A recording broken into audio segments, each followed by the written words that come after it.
O Livro dos Espíritos, Allan Kardec. Livro 2º, Mundo Espírita ou dos Espíritos. Capítulo 8, Emancipação da Alma. 5. O Sonambulismo. Parte 2. 431. Qual é a fonte das ideias inatas do sonâmbulo? E como pode ele falar com exatidão de coisas que ignora no estado de vigília e que estão mesmo acima de sua capacidade intelectual? Acontece que o sonâmbulo possui mais conhecimentos do que lhe reconheceis, somente que eles se encontram adormecidos, porque o seu invólucro é bastante imperfeito para que ele possa recordá-los. Mas, em última análise, o que é o sonâmbulo? Um espírito encarnado, como vós, para cumprir a sua missão, e o estado em que ele entra o desperta dessa letargia. Nós já te dissemos repetidamente que revivemos muitas vezes, e essa mudança é que lhe faz perder materialmente o que conseguiu aprender na existência precedente. Entrando no estado a que chamais crise, ele se lembra, mas sempre de maneira incompleta. Ele sabe, mas não poderia dizer de onde lhe vem o conhecimento, nem como o possui. Passada a crise, toda a lembrança se apaga e ele volta à obscuridade. A experiência mostra que os sonâmbulos recebem também comunicações de outros espíritos, que lhes transmitem o que eles devem dizer e suprem a sua insuficiência. Isto se vê, sobretudo, nas prescrições médicas. O espírito do sonâmbulo vê o mal, o outro lhe indica o remédio. Esta dupla ação é algumas vezes patente e se revela outras vezes pelas suas expressões bastante frequentes. Dizem-me que diga, ou proíbem-me dizer tal coisa. Este último caso é sempre perigoso insistir em obter a revelação recusada, porque então se dá lugar aos espíritos levianos, que falam de tudo sem escrúpulos e sem se interessarem pela verdade. 432. Como explicar a visão à distância em alguns sonâmbulos?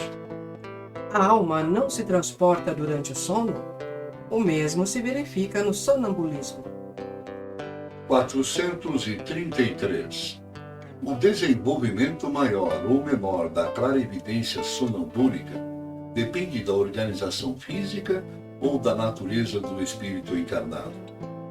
De uma e de outra. Há disposições físicas que permitem ao espírito libertar-se mais ou menos facilmente da matéria. 434.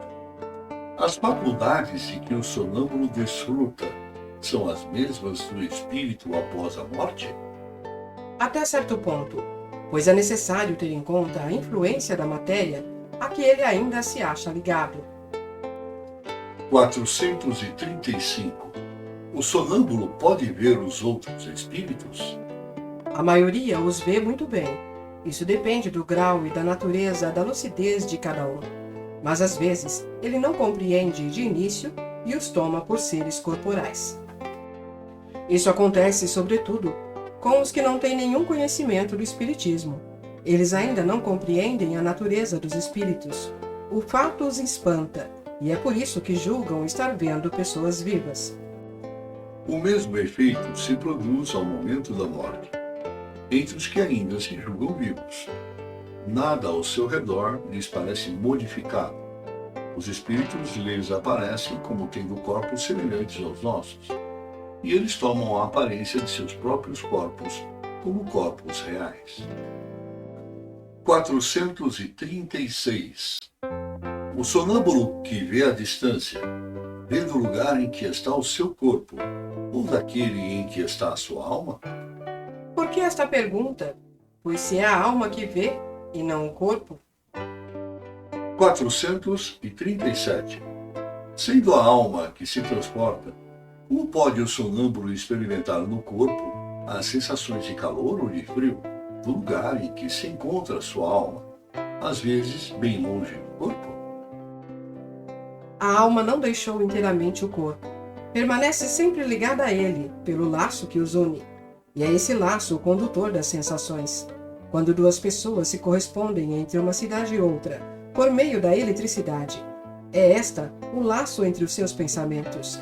É graças a esta que elas se comunicam, como se estivessem uma ao lado da outra.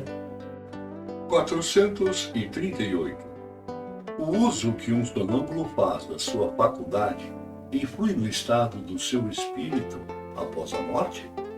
Muito, como o uso bom ou mau de todas as faculdades que Deus concedeu ao homem.